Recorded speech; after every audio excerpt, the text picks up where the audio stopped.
Today on Pro Church Daily, we're talking about 3 more successful Facebook ads campaigns from real churches. Well, hey there, and welcome to Pro Church Daily, the show where in 10 minutes or less you're going to get a daily dose of tips and tactics to help your church share the message of Jesus. While we try and navigate the biggest communication shift we've seen in the last 500 years, I'm your host, Max Thrills, joined as always by the boss man, it's Brady Shearer, and today we're talking about 3 more successful Facebook ads from real churches. Another one. 3 another ones, because in episode 171 of Pro Church Daily, we shared with you 3 successful Facebook ads campaigns from real churches, but we thought that's not enough because there's more. We wanted to share with you 3 more successful Facebook ads campaigns. If you're trying to understand the macro strategy behind Facebook ads for your church, we also did an episode on that, episode 170 of Pro Church Daily.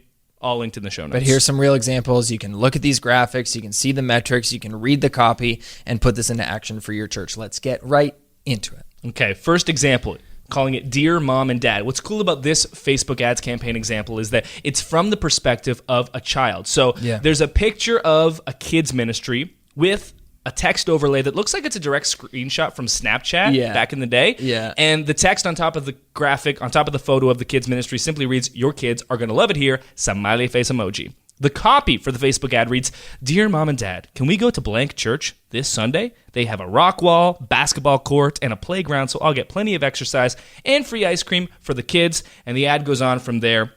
Basically, that gives you an insight look into what the Facebook ad copy is. Again, what's cool about this is it's from the perspective of a child. So the whole point of Facebook ads is you're trying to stop the scroll. And if you're scrolling through and you read a Facebook ad that's written from a kid, hey, that's a little unusual. Yeah. You might be likely to stop. Let's talk about the specifics of this Facebook ads campaign.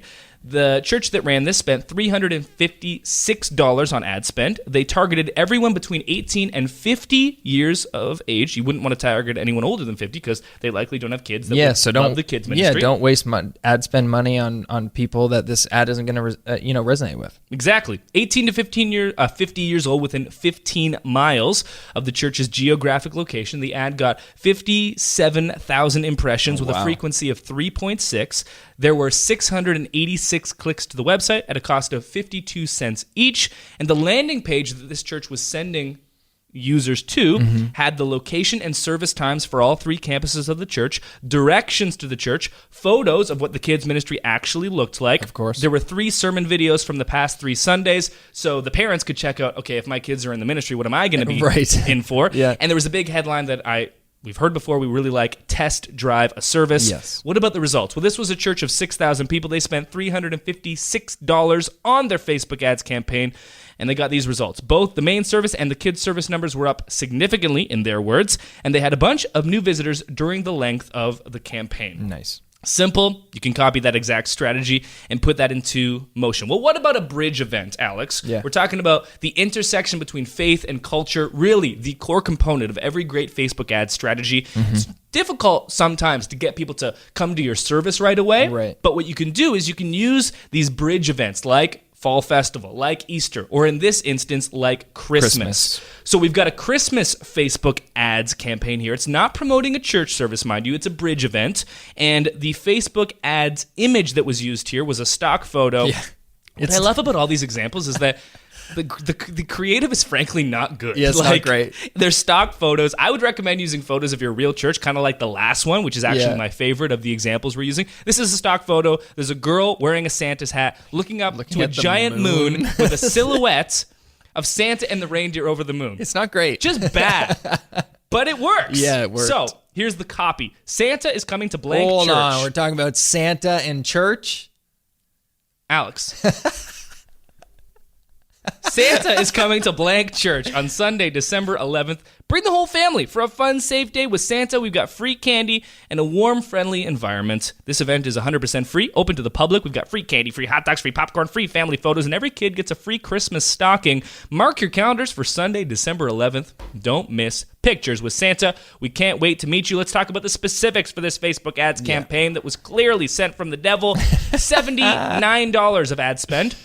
Everyone between the ages of 18 and 65 plus within 10 miles of the church's geographic location. 11,000 impressions with a 1.37 frequency, 236 clicks to their website, 33 cents per click. Nice. The landing page that this church sent their users to had the date, location, service times, and directions to the church, as well as a summary of what to expect for the pictures with Santa, including the free candy, the free hot dogs, all that stuff, said again. Results. This is a church of 120 people, Alex. They spent $79 on their Facebook ads campaign.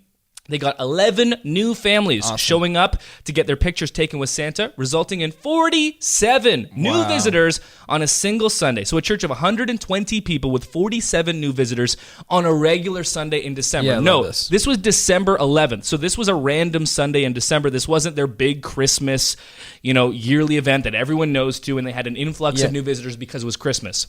Random Sunday in December, 47 new visitors for a church of 120 people, all driven by Facebook ads. I love this for a couple reasons.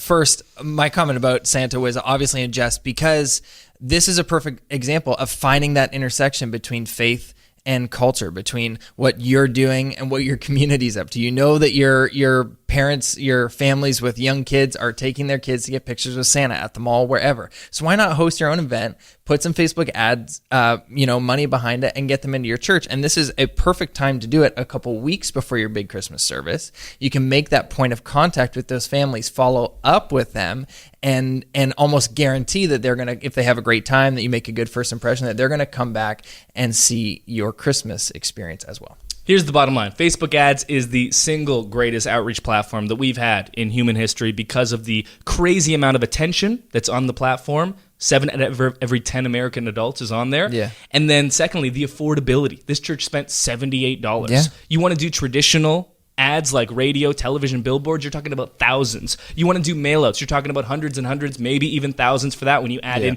the delivery and the printing and the actual design of it. And then you only get one shot. So when you put the spelling error in there, you can't fix it. It's out there. Everyone saw it. Yeah.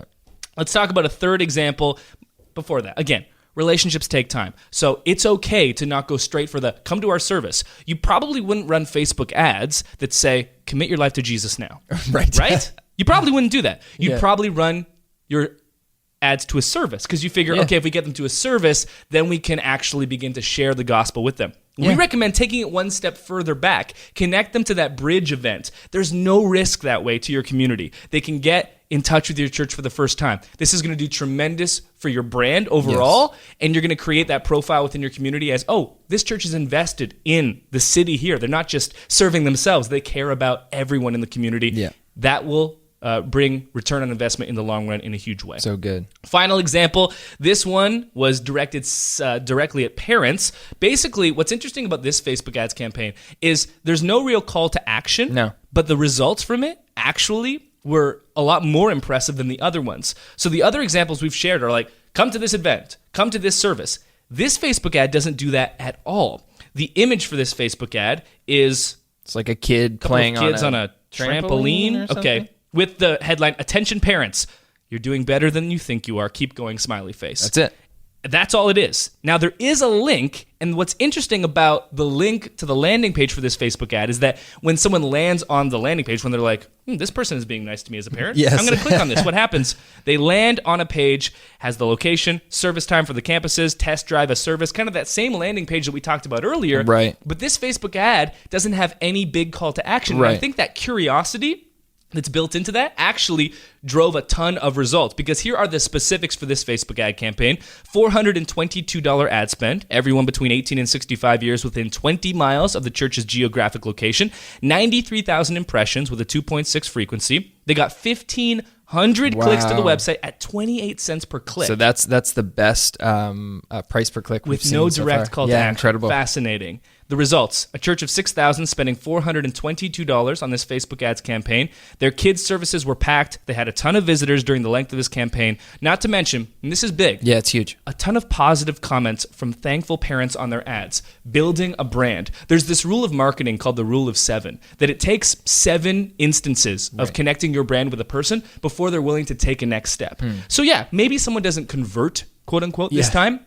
but they have a positive interaction with your church that will pay huge dividends down the road. Featured resource we wanted to highlight in this episode of Pro Church Daily is the Perfect Church homepage infographic. Yes. We took a look at a number of different eye tracking studies to identify every single element that you need on your church website's homepage. It's 100% free to download, linked in the description in the show notes for this episode of Pro Church Daily. Thanks for watching. We'll see you next time. Hey, thanks for watching this episode of Pro Church Daily. Make sure you subscribe to this channel so you never miss another video. And I got a question.